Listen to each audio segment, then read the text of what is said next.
Good afternoon, everyone, and welcome to the eighth session of our Health Disparities and Equity in Healthcare and Medical Education Journal Club. I appreciate you all coming out this afternoon. Next slide, please.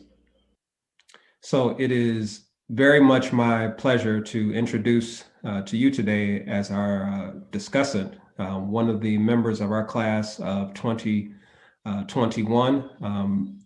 Many of you, if not all of you, were part of our virtual match day ceremony, and I'm also very pleased to announce that our discussant today, Kenneth Furlow, will soon be starting his residency in orthopedic surgery at the University of Missouri at Kansas City. And so, whether real or virtual, applause. You're welcome to give applause to Mr.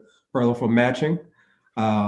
His interest here, I will let him read off his interests, because the very much Michigan Midwesterner in me cannot say that S word at the beginning of his final bullet. I will never say Jim. So Jim Shoes. No, I agree.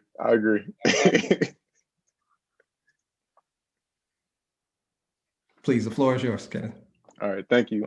Thank you, Dr. Lawson. Thank you, everyone, for joining me. So as far as my interests include artificial intelligence or predictive analytics. Secondly, entrepreneurship and value-based healthcare initiatives. Thirdly, being health disparities is what we're talking about here today. And then lastly, gym shoes for my Midwesterners, but for my East Coast and West Coast people, sneakers, and most definitely hip hop culture.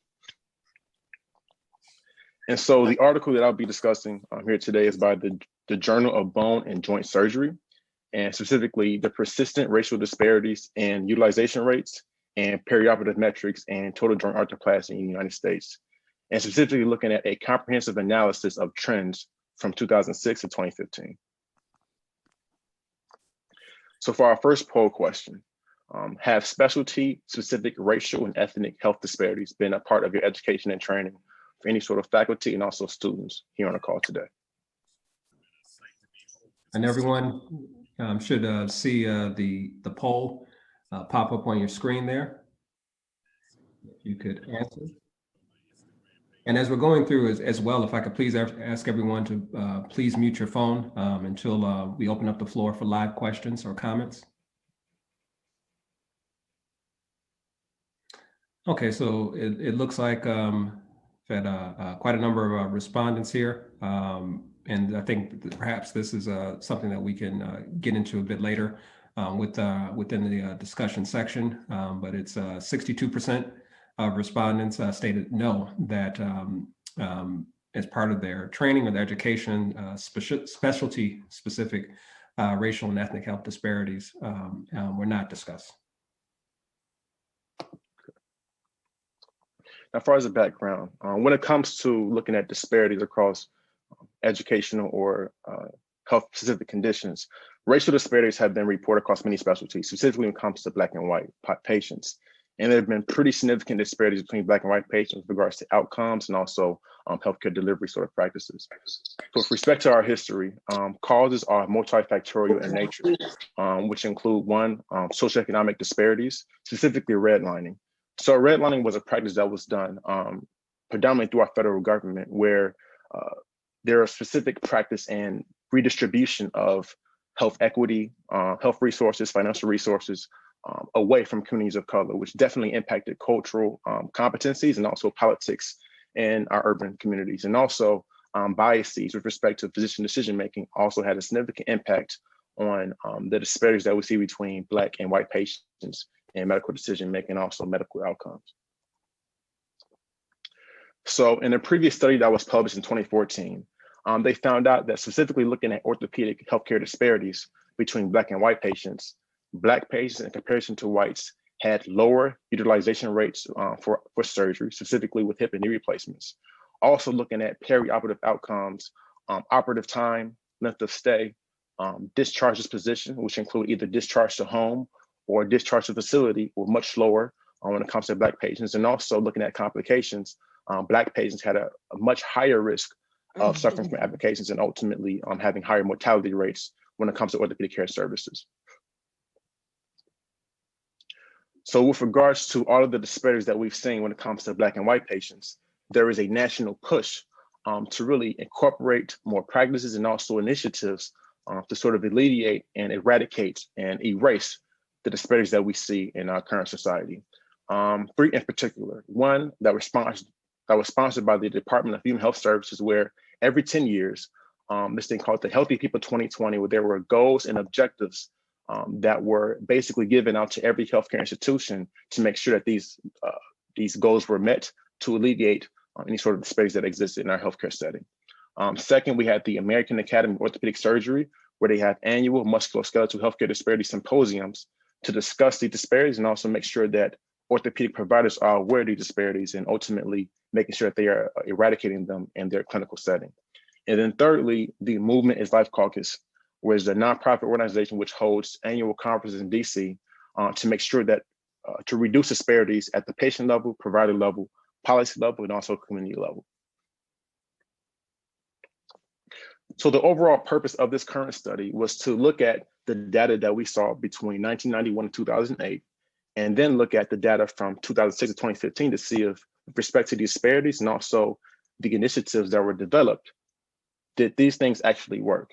So the hypothesis was that disparities in total joint arthroplasty, utilization, and perioperative care between Black and white patients had diminished over time, given the initiatives aimed at eliminating them. So far as our methods, so this study used the total joint arthroplasty and national inpatient sample database from 2006 to 2015. Or the NIS, or the National Inpatient Sample Database, includes patients that comprise about 20% of all the data of discharge from inpatient sort of settings, and also which consists of about over 97% of all of the total US population. And what that data is used nationally is to ultimately determine and assess healthcare trends as far as delivery for our current US population. And so from that database, we have about 8 million patients, 8.1 million patients who had hip and knee replacements between the years of 2006 and 2015. So our primary inclusion criteria for this setting was for patients who had primary hip and knee replacements, and we excluded patients who had knee replacements with underlying sort of cancer conditions, infections, complications from other prior treatments as well. And the exclusion criteria for our hip cohort were those who had hip operations due to underlying neoplasm or cancer, acute fractures, infections, and complications from prior treatments. So the majority of all the data that we see here in this study, which is about 8 million, included primary or native joint replacements. So with our knee cohort, there was about 5.4 million. And then with our hip cohort, there was 2.6 million. So for our statistical analysis, we used linear and logistic regression analyses were performed to assess the changes in disparities over time. And the specific outcomes that we looked at were: one, utilization rates between Black and white patients. And also the perioperative outcomes that we looked at were length of stay in days, discharge disposition, whether discharge after operation to home, a rehabilitation facility, or a skilled nursing facility. And then lastly, inpatient complications and mortality, which include myocardial infarction or heart attack, cardiac arrest, pulmonary embolism, deep vein thromboses, pneumonia, sepsis, infection, wound dehiscence or wound separation after an operation, acute renal failure, and urinary tract infections. And then lastly, for our statistical side, we also performed 3 adjusted trend analyses where we looked at specifically to assess the disparities in outlying variables during the study period between 2006 and 2015. And from these 3 models, we controlled different characteristics to see if these things actually were consistent as far as disparities. In model 1, we controlled for age, sex, race, and year. In model 2, they controlled for everything in model 1, in addition to smoking status, medical comorbidities, and also hospital characteristics. And in model 3, they included model 1, model 2, and also controlled for socioeconomic status and insurance status. So as far as our results here, this table is basically highlights the demographic criteria or the characteristics of what these patients had. So amongst all the patients between the years of 2006 and 2015, 92% of either of the patients who had hip and knee replacements were white, while only 8% being Black.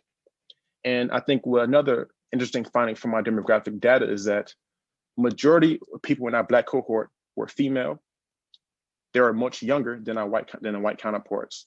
They also had a lot more comorbidities in comparison to our white counterparts or medical conditions leading up to surgery. And they also represented lower socioeconomic status.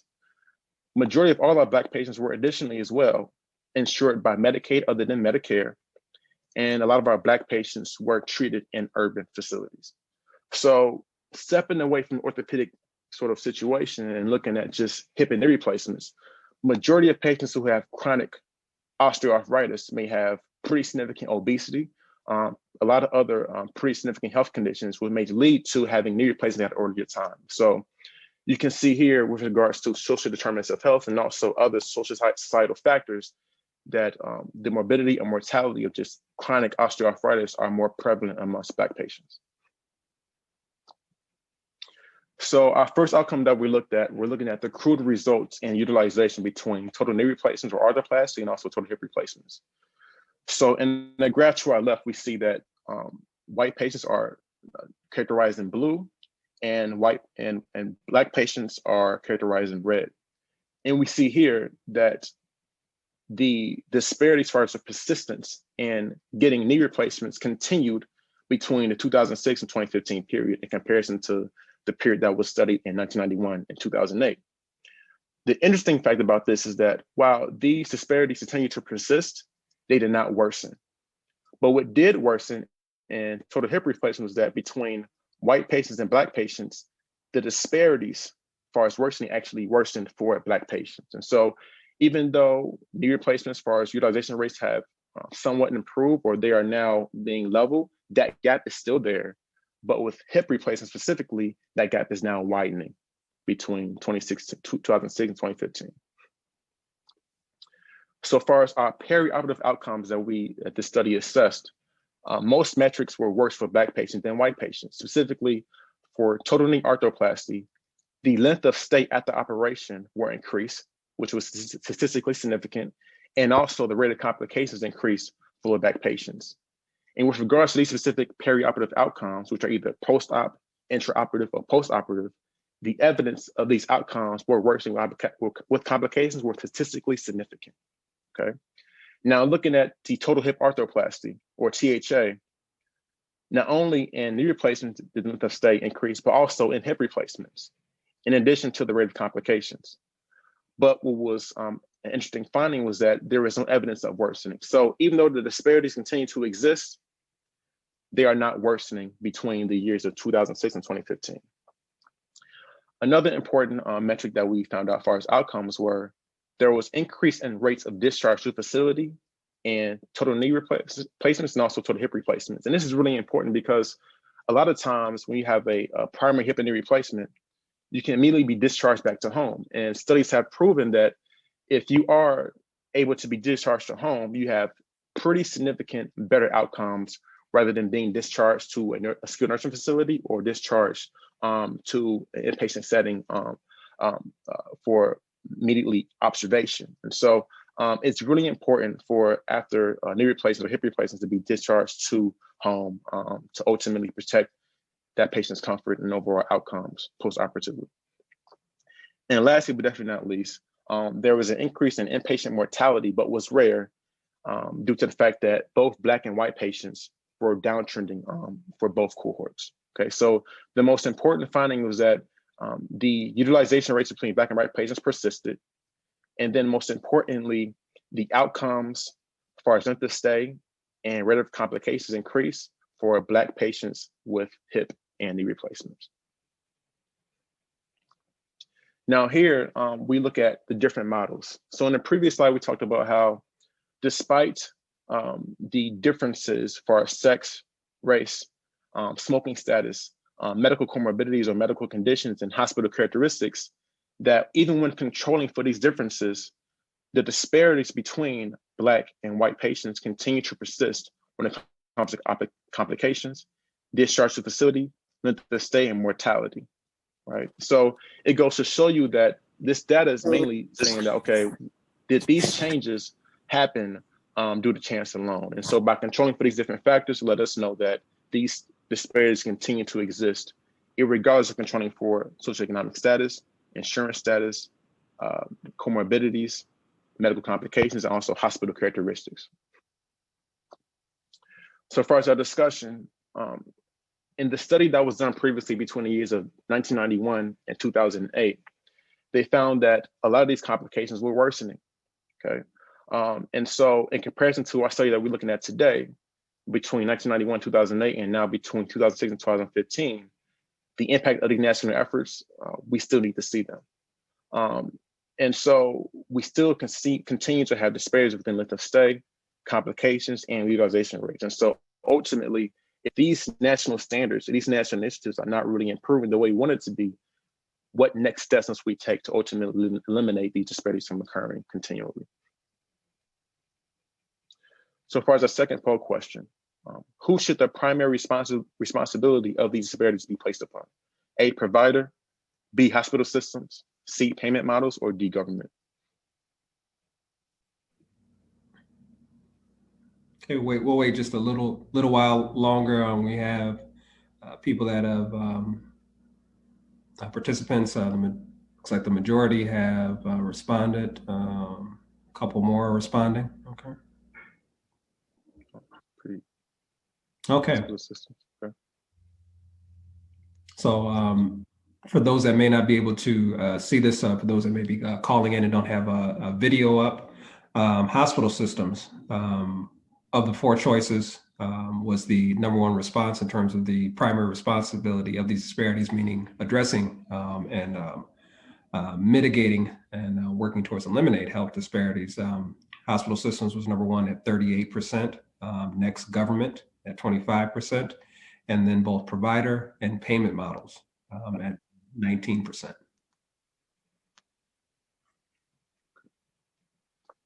Now, as far as our discussion questions, while considerable efforts have been made, we are still short on progress with respect to the worst outcomes, as far as perioperative outcomes for our Black cohort. So the discussion question is for our audience: what steps can be taken to progress further, either at the educational level, the policy level, or the provider level?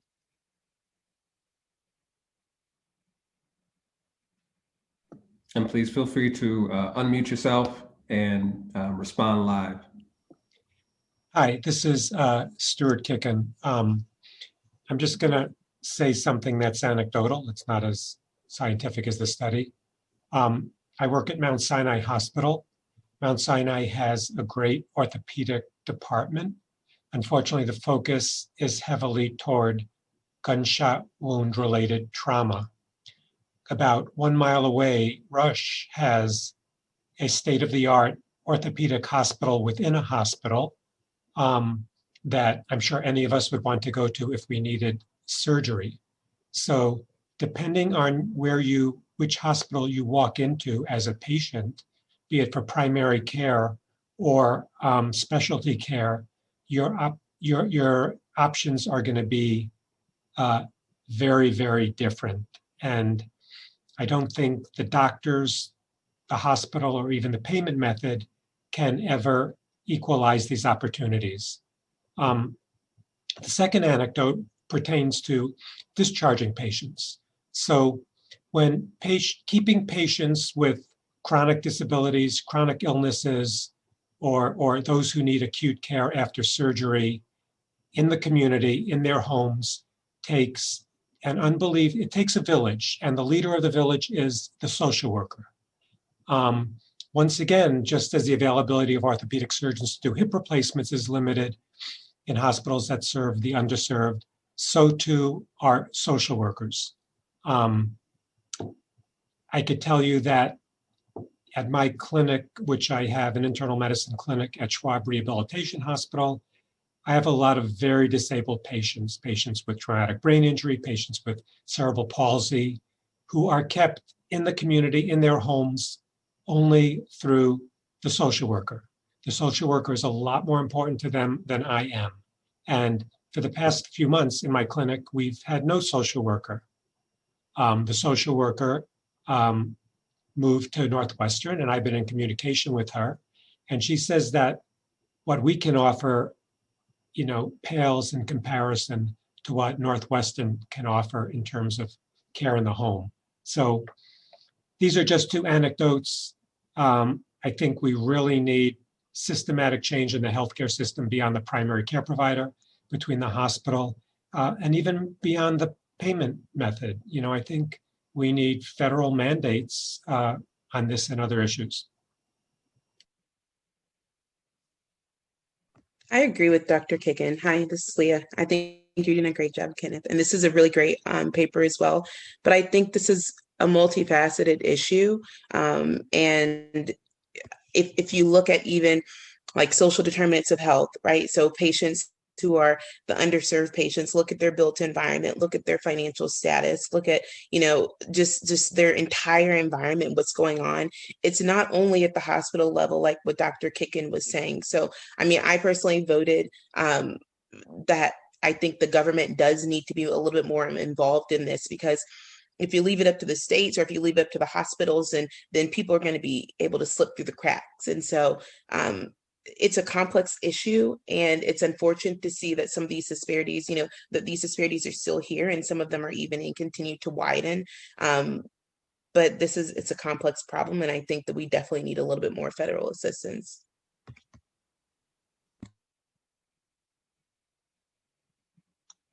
I think to capitalize on what Leah so said, great, and also Dr. Kiken, was one, I'm on the side of government policy. Why? Because I'm 3 weeks removed from being in the orthopedic space as a surgeon, but what I've seen, either through what I've read or even what I've experienced in the hospital system.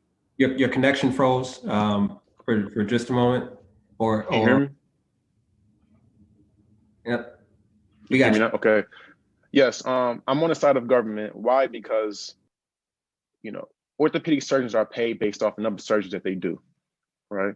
Which can lead to either the undertreatment for certain patients based off the insurance that they have, and the overtreatment for other patients based off the insurance that they have, right? And we know that the reimbursement for hip and knee replacements for patients who are on Medicaid insurance are a lot less than those who have private insurance, right? And so until we can transition to a system that's based off value, where we could be better in patient selection, where we could even have value-based payment models that will, for lack of better words, even value multidisciplinary teams, and making sure that social workers are paid, and make sure that registered dietitians are paid when it comes to hip and knee replacement as far as conditions.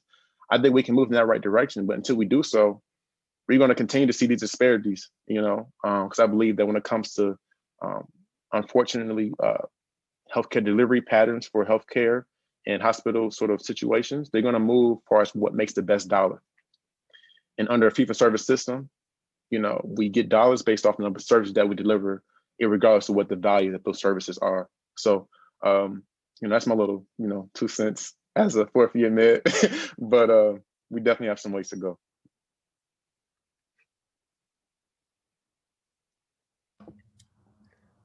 Thank you for that. And one of the things I wanted to jump in here in terms of steps to make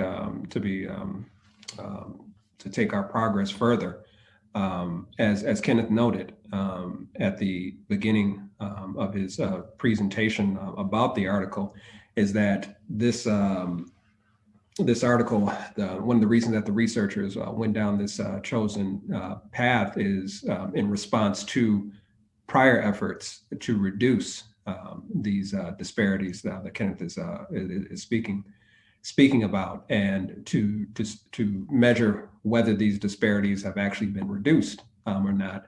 And so one of the reasons that we had the initial poll question about if you've been taught about racial and ethnic health disparities that are specialty specific, is that one of the things that many of us, not only within Chicago Medical School or within Rosalind Franklin University, have really found out through independent research, is that depending on one's area of specialty or subspecialty, there many times is considerable amounts of racial, ethnic, and or gender disparities that are noted that are specific to that area. So we could get, whether we are discussing cardiology, If we are discussing ophthalmology or whatever medical specialty or subspecialty there's a considerable body of research that shows that these inequities, as well as health disparities that exist within our society,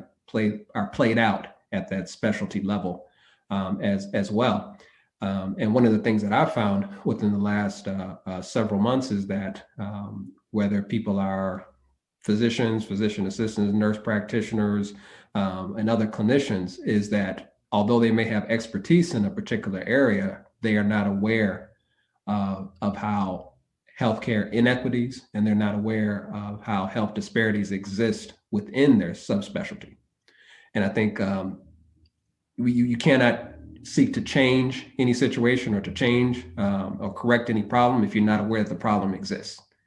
And so many times when interacting with people that are clinicians, one of the things that I've found that is commonplace is that the disparities or the inequity, that's something that happens outside in the society, but that is not something that is specific to that. Many people, they don't believe that is something that is specific to where they work and the environments that they practice their profession. So that's something very important to know. And Kenneth, please continue. Okay. So far as, even though this study was pretty cool, there are also limitations to this study. One were the potential miscoding in the database, despite quality checks for this national database. These things actually occur, right? And then secondly, the unavailability of information regarding insurance status and complications beyond the index hospitalization, meaning that there could have been outcomes that have occurred post the 90 days in which this study actually looked at. And then third, regarding utilization, there is no method to differentiate between overtreatment of whites, as far as hip and knee replacements, and also undertreatment of Black patients, right? So despite the benefits and looking at these things, this study does have slight limitations. So far as our solutions, where do we go from here? So a study that was published in 2019 looked at the association of race and ethnicity with total hip arthroplasty outcomes in a universally insured population. They found out was that when you under a Medicare or MCO or health maintenance organization, there's an opportunity to develop a standardized approach towards specific hip and knee pain. And what they found out was that we had a standardized approach on the managed care organization under the integrated healthcare organization. The perioperative outcomes between Black and white patients didn't exist anymore as far as differences, specifically when it comes to lifetime reoperation and also 90-day post-operative events. Unfortunately, though, Black patients were more likely to have 90-day ED visits. They still remained high, right? So I'm sure it has a lot to do with health literacy. I'm sure it has a lot to do with patient navigation, right? And so I think the biggest point from this is that under a managed care integrated health system, that these disparities do not exist. Okay. Other solutions that Dr. Lawson was definitely mentioning was that we need state and also national-wide policies to enhance physician cultural competencies when it comes to dealing with patients within ethnic minorities. And that can definitely help, because if you have a good communication standard and model between a physician or a clinician or an associate provider and a patient, that it will make that patient a lot more comfortable. It will make the treatments a lot more patient-centered as far as maximizing outcomes, either pre, intra-op, or post-op. Also, the adoption of patient-centered, value-based healthcare principles, specifically integrated practice units, which I'll talk about further. And also making sure that as we advance for our technology, that we use predictive analytics and also artificial intelligence sort of technologies to improve our patient selection when it comes to hip and knee replacements. And as a non-shameless plug, last year, I had the opportunity and was selected to be a value-based surgery and perioperative fellow at Dell Medical School. Dell Medical School was developed I believe in 2016, and it's the first fully integrated value-based healthcare system within the United States. And so specifically when I was doing my research there, they had every patient that came with a particular orthopedic condition was met in an integrated practice unit. What does that mean? So if any patient had either hip and knee pain due to primary osteoarthritis, they developed an integrated team that included a physician, social worker, care coordinator, a social provider, and also a registered dietitian. Now, granted, the visits were a lot longer than a standard orthopedic visit. Every patient that came in the clinic, each visit was about an hour and a half on average. And that really helped out because majority of the patients that were contracted to come to Dell Medical School for hip and knee pain were of Medicaid. And we realized that majority of the patients who had pretty significant osteoarthritis within hip and knee also had comorbid symptoms of severe depression and anxiety.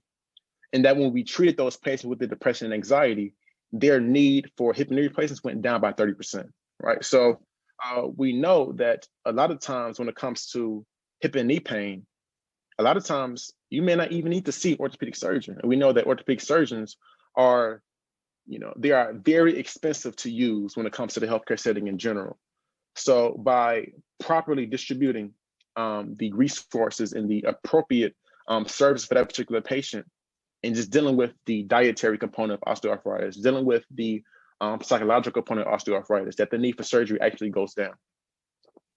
And then lastly, predictive analytics. When it comes to hip and knee replacements and also other conditions, there are a lot of technology companies that are using national databases that will help surgeons or clinicians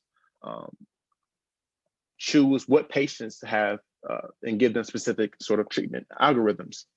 Now, we know that the utilization rates when it comes to hip and knee replacements are much lower for Black patients.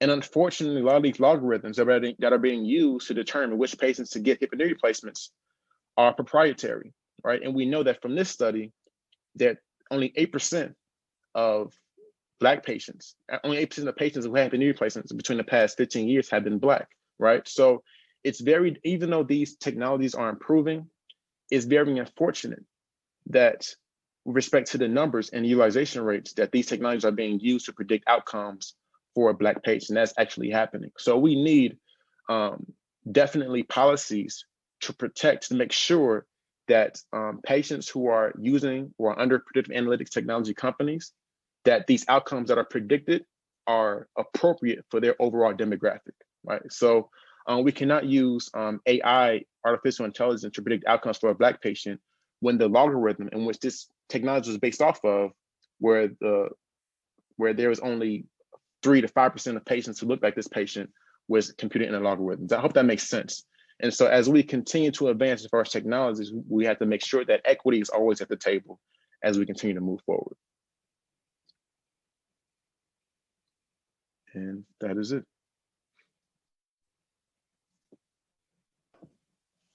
Thank you very much for that presentation, for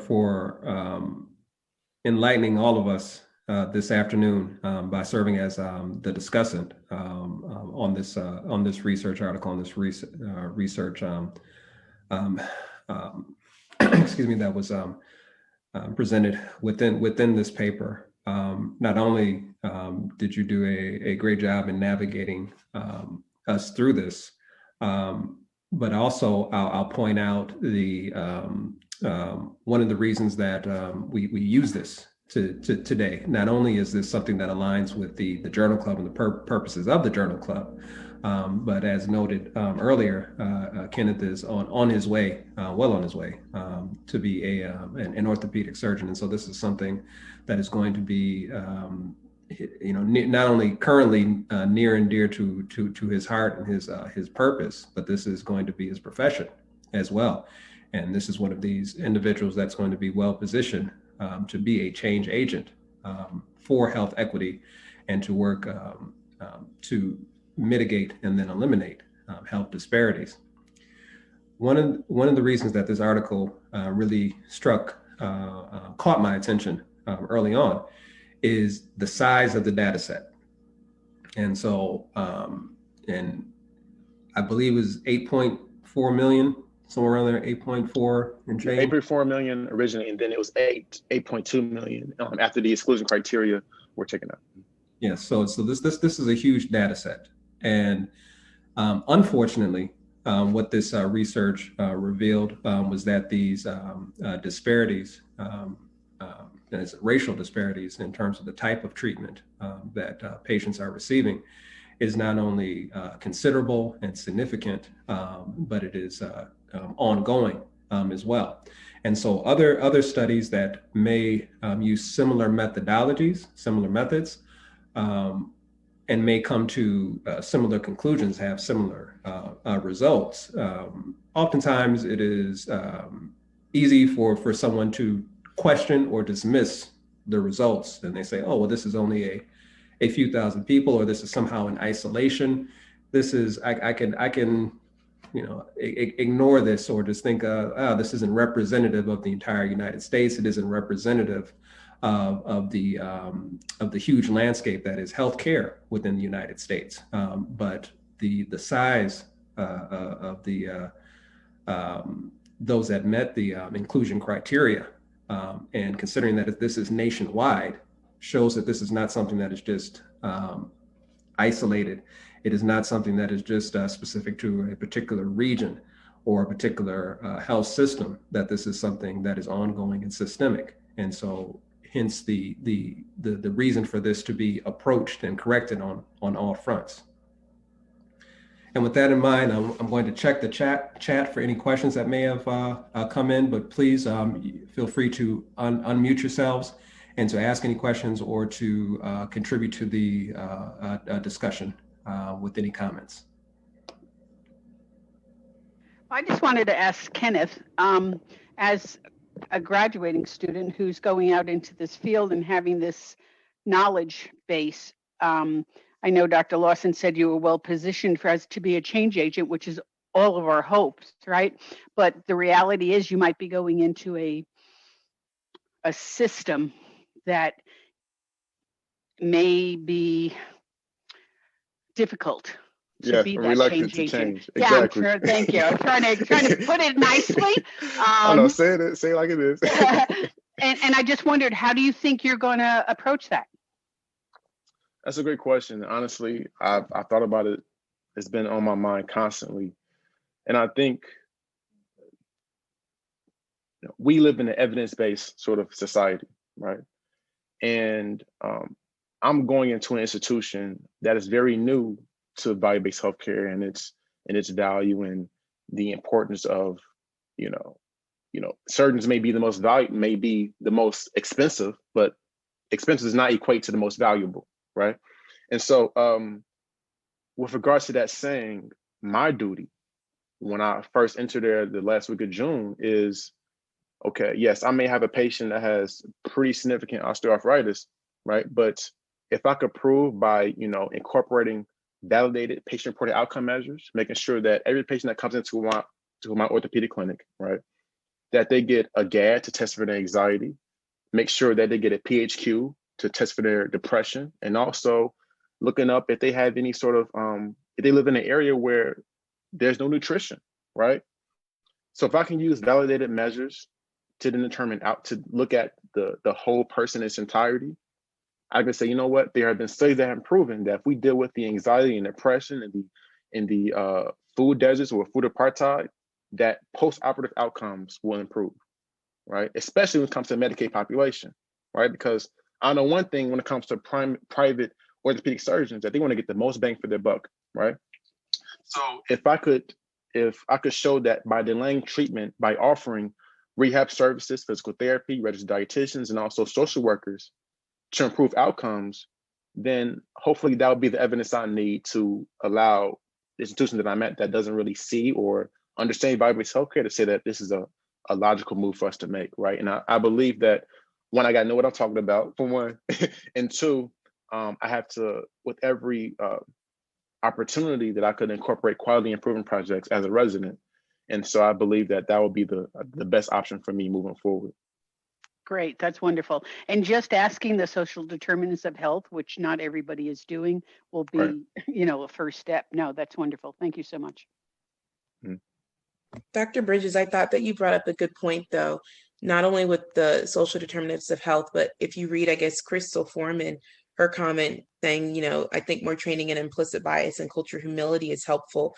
I think that's really crucial because, Kenneth is someone who has an understanding of these things. And so he's looking at it from a perspective of having cultural humility, of understanding his biases and things like that. And so when you look at the entire system, I think it's important to think, how do we shift our entire system to one that is understanding, understanding their own biases and coming at it from a standpoint of cultural humility, because we're not even going to think about addressing these issues if we don't know that they exist, like what Dr. Lawson said earlier. And the only way to do that is to check our own biases. And so I think it's really important for us to see, how do we navigate that? Even when we think of social workers, the entire care team, how do we start to educate people from the entire interdisciplinary care team to understand their own biases, so that we can have more patient-centered care, but also high value patient care?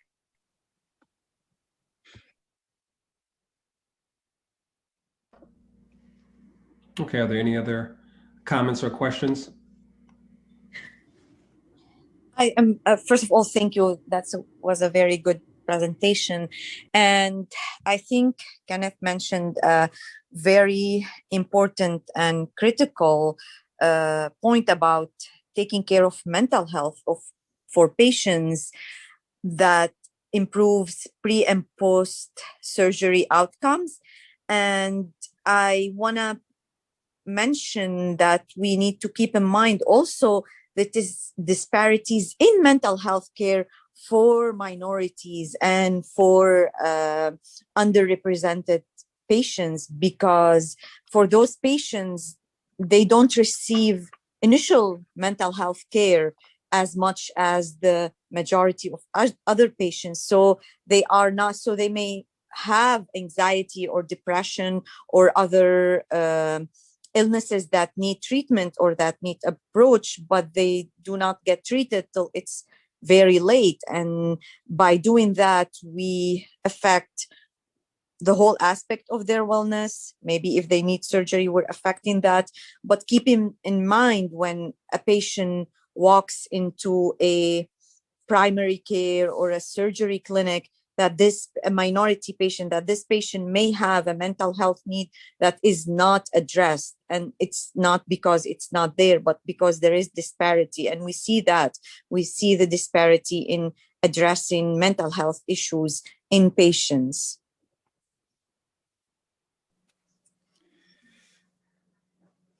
Kenneth, great job. How are you? Thank you, appreciate it. I'm good. How you doing? It's been a long time. Great. So I love what everybody is saying about looking at the patient as a whole. I think that's really important. And I think we don't have, we don't get time to do that. And I think we need to make time and somehow figure out ways to create time. And I also think we do need to look at those social disparities that individuals have. I mean, we want people to exercise more, right? If they have osteoarthritis, and we want them to eat better, like you said. But do they have a safe place where they can walk? And we need to advocate for that. Is there fresh fruits and vegetables available, or do they, like you said, live in a food desert? And can we develop community gardens that help individuals to promote these concepts, right? That we know make people healthier, right? But it also, a lot of individuals don't have access to this. So we need to be change agents and start thinking about these things for sure. And then the IP team, right, is super important. I think, I was in the military for 21 years. It is a socialized health system where we worked as a team. Nobody got paid more. The orthopedic surgeon didn't get paid more than the PT or the podiatrist. And we all worked together for the patient-centered care and put the patient first. So I think that's what's important. You did a great job. Thank you, Kenneth. Great to see you. And Kenneth, if you could, I think it's slide 23. If you could go back a couple slides.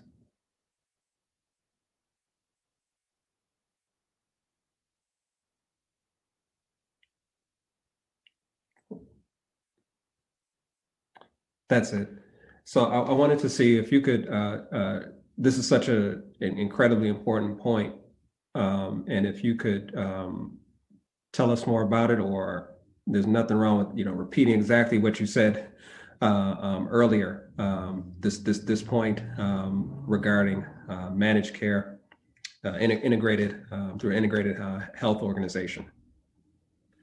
So ultimately, what this study looked at as far as hip replacements is that despite the disparities that existed, outside of managed care organizations, that any patient, whether you Black, blue, brown, yellow, that you came into this managed care organization, that those disparities did not exist anymore. Why?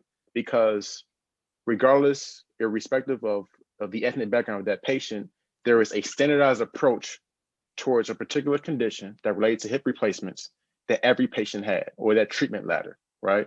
So if a patient had severe osteoarthritis, but their depression and anxiety were controlled, then that's an indication for surgery, right? If that patient had minimal to moderate osteoarthritis, but with a controlled BMI, let's do physical therapy. Let's do non-surgical options for that patient. And what we found out was that those disparities that exist outside of managed care settings didn't exist anymore and within the standardized approach. And so specifically when it comes to outcomes, lifetime reoperation, and also 90-day postoperative visits, those perioperative outcomes did not exist, or disparities did not exist with those sort of metrics. But they remain high, or continue to remain high, with the 90-day emergency room visits for Black patients. And so they didn't go into detail as to why that was the case.